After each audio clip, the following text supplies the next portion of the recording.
Here's our news director, Kevin Haugen. Afternoon. Welcome into today's community comment. Again, I am your host, Kevin Haugen. It is my pleasure to welcome into our Daily Dodge TV studio and, of course, streaming on Daily Dodge TV and broadcasting on 95.3 WBEV, powered by Daily Dodge. Our guest, again, on community comment today is the Republican candidate for Wisconsin Assembly District 48. It's my pleasure to welcome into the conversation today Lisa Rubrich. Thank you again so much, Lisa, for taking the time to talk with us today. Thank you for having me today. I appreciate it. Fantastic. Hopefully I pronounced, and we had a little conversation beforehand, the last name. Hopefully Wally, our producer, myself. It's all good, Wally.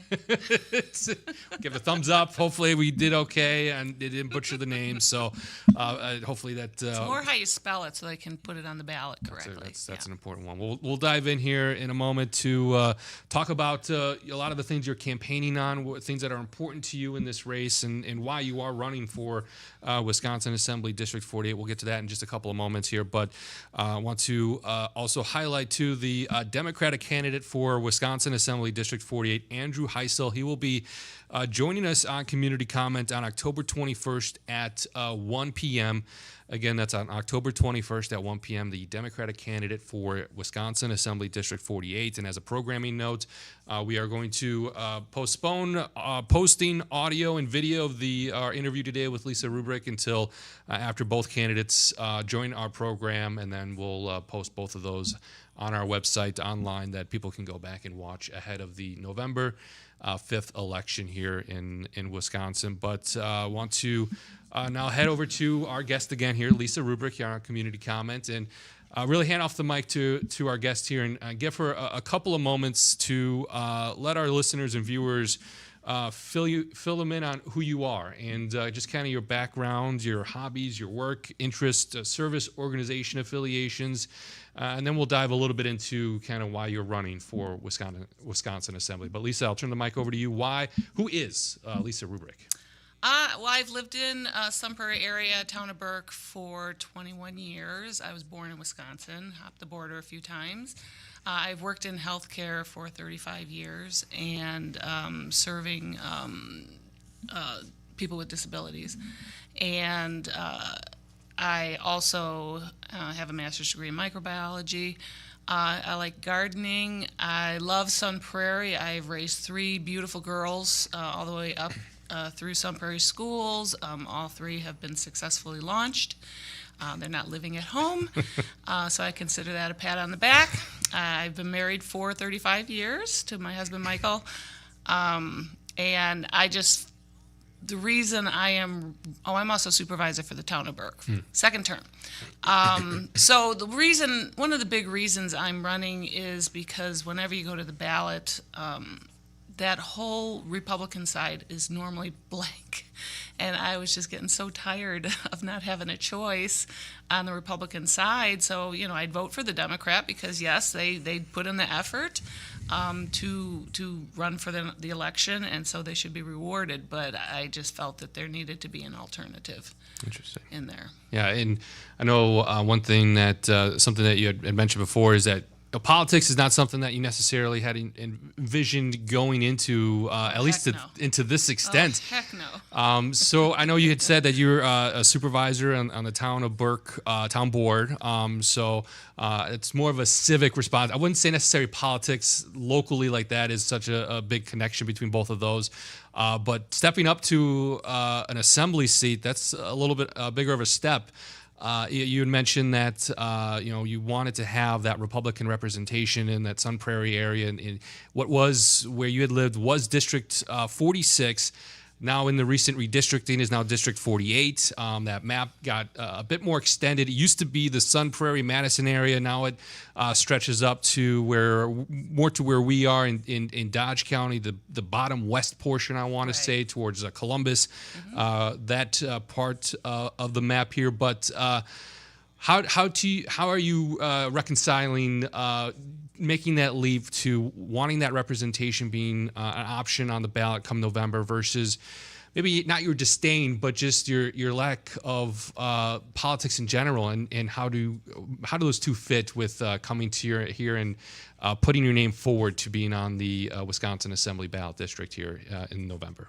Well, town of Burke is a pretty small town, and so we get to know the people. We get to know how things work on a local level, and how hard and expensive it is to make roads, what projects to pick. We're getting annexed in 11 years or 12 years, so we have to pick and choose our projects to use the funds from the taxpayers responsibly. I chair the Parks Committee, so we have to keep that going. We are converting 7 acres of town land into prairie right now, and that's a pretty exciting project. But when you look at it from a state level, I can bring in what the towns are feeling. You know, sometimes they feel like they're getting ignored because they're so small, and they're not getting the representation that they deserve because, you know, they're getting overshadowed by the Sun Prairies and the Madisons. Not that, you know, those cities aren't important, but there's an awful lot more towns than cities, so I feel I can represent them better.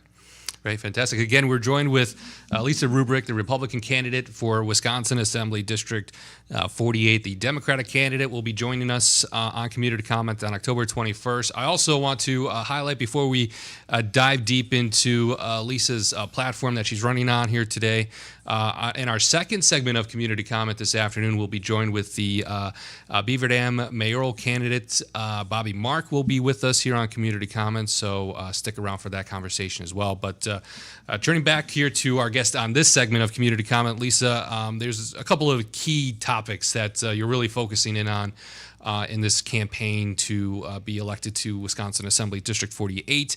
And I kind of want to dive into a couple of those and highlight some of the things that are important to you, that matter to you. And one of those is inflation. And it's something that is an issue that a lot of people are dealing with here in the last couple of years. If elected, how are some of the ways that you plan on tackling this issue, and how do you envision improving this issue for local residents in Wisconsin Assembly District 48? Well, I think inflation is more of caused by, at the national level, our debt is way out of control, and so I'm pretty much a fiscal hawk when it comes to debt and deficit. I don't think governments should be spending as much as they're spending on some of the projects that they're spending them on. So can you control that at the local level, what the feds are doing? No, you probably can't. But you can make your voice heard. So, you know, as far as inflation goes, the only way that you can probably help the people of your local community is to reduce taxes. You know, if we could turn the state into a income tax-free state, that would be great. I know they've tried to do that in the past, and it's been vetoed, but I'm all for that. And then certainly keeping local taxes down while still supporting the schools is important, because I'm a believer in our public school systems. I also believe in vouchers, in school choice. So I think, you know, I'm not going to say that I know I have all the answers just yet. But I want to peek under the curtain, around the curtain, and look under the covers and see how things are being done, just to kind of figure out how they can be done better. Just provide a local voice at the state level. At least, like you mentioned, it's hard to. My neighbors, yes. Yeah. Yes. So everybody has concerns about inflation. Yeah. It's, again, you mentioned it's hard to make those changes that are impacting communities, that affect things on a state level, on a country level, countrywide issues that, you know, inflation is impacting us. But, you know, like you said, it's an opportunity for people to learn more about the process and be able to report back to the communities that they live in, and be able to share what they learn and discover. And you know, being elected to those seats allows that opportunity to happen. Would you agree? I would agree. I mean, working at a city level or town level, you know, it's painful to see how slow things move. Because you have rules, and you can't just make a decision and go with it. So I think it's probably even worse at the state level. So when people think things aren't getting done, I think behind the scenes they are probably getting done to a certain extent. So, you know, if I could just share that with the community, that, hey, you know, we're working on it, is a good thing. Another important platform, Lisa, that you are highlighting throughout this campaign is crime. I know that we've had local police departments and our sheriff in Dodge County come in and talk about the rising crime in our area, specifically involving the use of fentanyl and how big of an issue that is. In your area, town of Burke, Madison, Sun Prairie area, and also looking beyond that to this entire assembly district, just what are some of the things that you've seen, first of all, when it comes to crime that is a worry to you? The increase in auto thefts, and according to our deputy that serves us in Burke, it's primarily a group of individual juveniles that really don't end up with any repercussions. So they're let back out, and so I'd like to see why we're a little bit soft on crime, because if you start at a certain level of crime, even retail theft, I'm so tired of asking somebody to open up a cabinet so I can get a razor out. If you start at the lower levels, then maybe these kids can be redirected, and otherwise it's just going to escalate. Is this something that if you were to be elected into Wisconsin Assembly, potentially, I know a lot of times committee appointments are assigned and you go where you are assigned, but potentially having a voice or a say in some of that reform or crime policy making, is that something that you would hope to further along if elected into the Wisconsin Assembly District? I would be happy to serve on that committee, but I'm also want to focus on healthcare. Yeah, we'll dive into healthcare in just a moment. You mentioned you spent a lot of time in that in that field, so that's an important topic for you. But just quickly back to crime is again, this is always asking people to speculate, look ahead to try to put themselves in this position. If you are elected, is it cracking down on sentencing or making stricter sentencing laws for those who commit these crimes? Is that how you foresee potentially making these issues better and fixing them in our local communities? I think that we have a lot of laws on the books that, frankly, I think they're being ignored. If you just use the laws that we currently have, it would put a dent in some recidivism. Yeah. So, kids are kids, and I know it's not just kids, it's immigration that's having an effect on this. The fentanyl spikes drug addiction, and that increases crime, and so it's a cycle. And then you also have the mental health crisis that we're having associated sometimes with the fentanyl. So it's a big, circular firing squad. And so we got to get a hold of one part of that circle so we can break that cycle. And you had mentioned in that comment there, illegal immigration. That's another key component. Mm-hmm. We'll get into that in just a moment, but I want to shift focus here to something, again, that is near and dear to your heart. You spent a long time in this field, in a career, throughout your career, and that's healthcare. Is it a issue of supporting more funding, changes to policy, because it is a field that is seeing a lot of burnout, a lot of turnover, that people aren't going into that field. We're losing a lot of knowledgeable and expertise in people retiring and not having people to be able to step into those roles after they retire. But just what have you seen in that healthcare field, and what are your hopes to address that if elected? Well, first of all, I'm a certified orthotist, so I do orthopedic bracing head to toe. We'll do cranial remolding helmets, back braces, leg braces. So for people who are in a bad spot, we try to put them back together, bring them as close to whole as possible.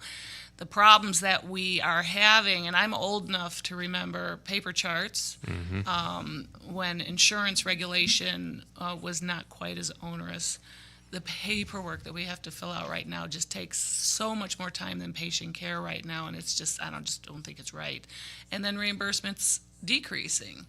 A lot of people want to say they want to expand Medicaid, but Medicaid's not paying their bills well, and hospitals cannot survive strictly on Medicaid. So then they put the cost off onto the people who have private insurance or are paying out of pocket, and unfortunately those people paying out of pocket are paying the most, and that throws a lot of people into bankruptcy. So the system is broken.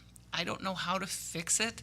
But I would like to know what we're doing at a state level to try to fix it, because it's just unsustainable right now. So you get people who can't get coverage. I see people who turn down services all the time because they just can't afford their co-pays. These high deductible insurance plans are great, but when you can't afford, your $15,000 a year for your deductible, that's not healthcare. So, I mean, something's got to change. If we could change the system a little bit so that some primary care is more easily accessible and catch things early and prevent illness versus treat illness, that would be a bonus. If we could get more nurse practitioners in here that don't necessarily, in all cases, have to answer to MDs and DOs, that would be a plus, because we have a lot of nurse practitioners and they're not allowed to practice in certain environments. And certainly with family practice, I think nurse practitioners are fine.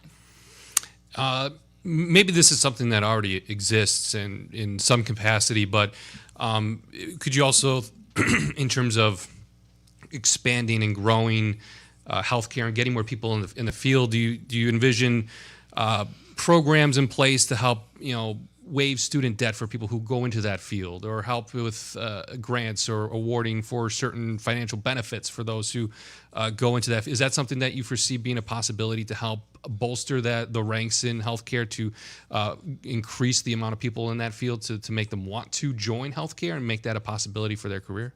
I think a lot of people, if you're talking about the higher echelon of medical education, doctors, DOs, MDs, a lot of them are having some of their loans forgiven, but they have to work for a period of time for nonprofits, let's say 10 years. My daughter's a doctor, and she's going through this right now. So $250,000 in debt, that's a pretty scary number, but they usually have a plan to pay it off. But still, it's a huge burden. So if we could block grant for, maybe deferring some of the costs of medical education, that certainly would help. Of course, New York has a program where you don't have to pay tuition. That is fantastic. Now everybody wants to go to that school. Lo and behold, we could have the same thing here, maybe. It's really, I think if you add up the number of students that we have, it's probably not that expensive to do a program like that. We should open up a DO school here. I know they had talked about that in the past. That would put out more doctors in this neck of the woods, and then try to encourage them to stay here. But to do that, you got to have enough spots for them to do their residencies. We could have make it easier for mental health providers to hop the borders and not have all this regulation about testing here and testing there.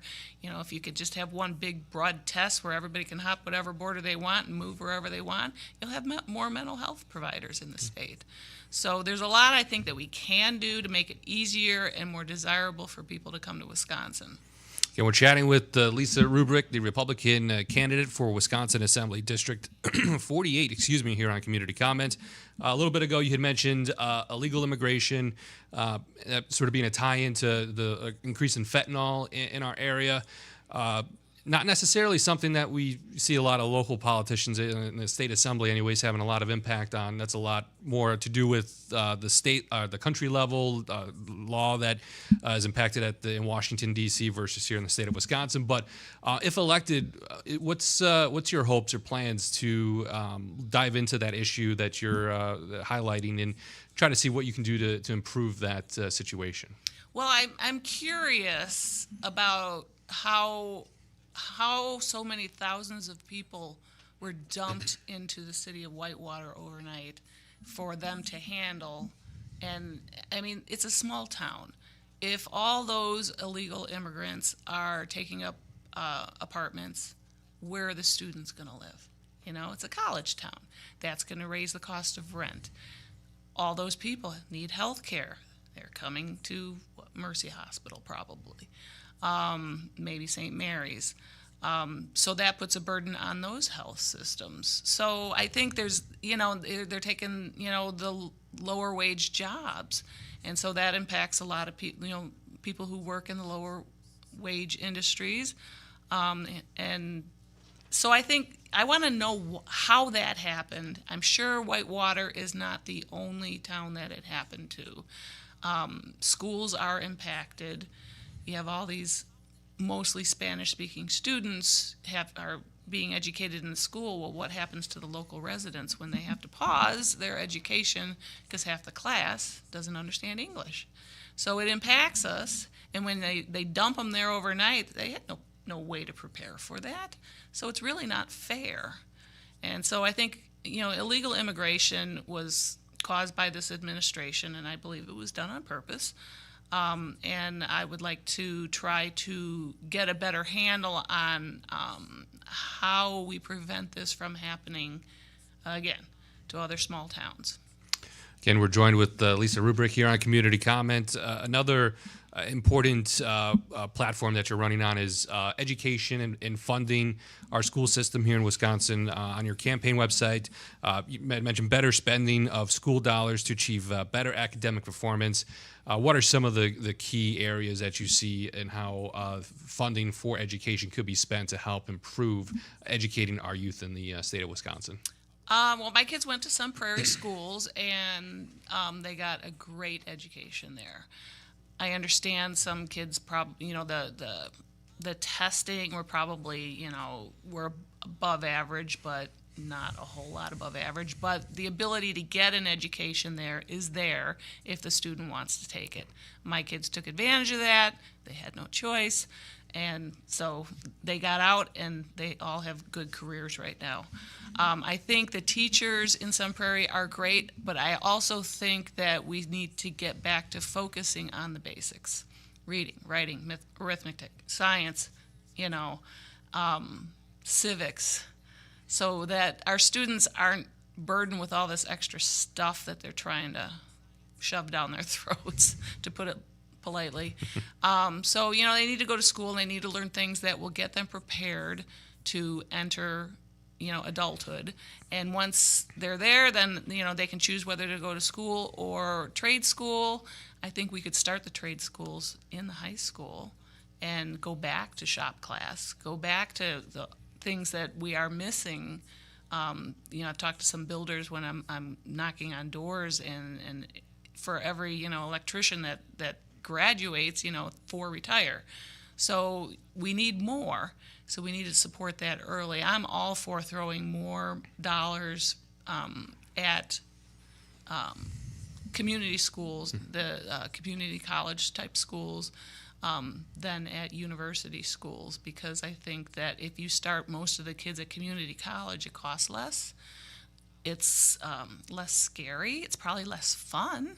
But that's what they need in their first 2 years of college, is to have a little less fun and get the basics out of the way so that they're prepared. Just a few more minutes left here on Community Comment today with in our first segment of Community Comment today with our guest, Lisa Rubrich. With that time, Lisa, I want to ask as a final question, when voters head to the polls in the Wisconsin Assembly District 48, why should they put down your name to be elected to the seat? Well, I'm coming from a different perspective. My opponent is an attorney. I think we have enough attorneys in the legislature. It basically comes down to character. There is a small scandal with my opponent. If you look up Kansas Reading Grant versus Andrew Heisel, there's a lot of articles out there that explains what happened. I think if you are given the opportunity to service a children's reading grant just because you can take a lot of money off the top, you probably shouldn't.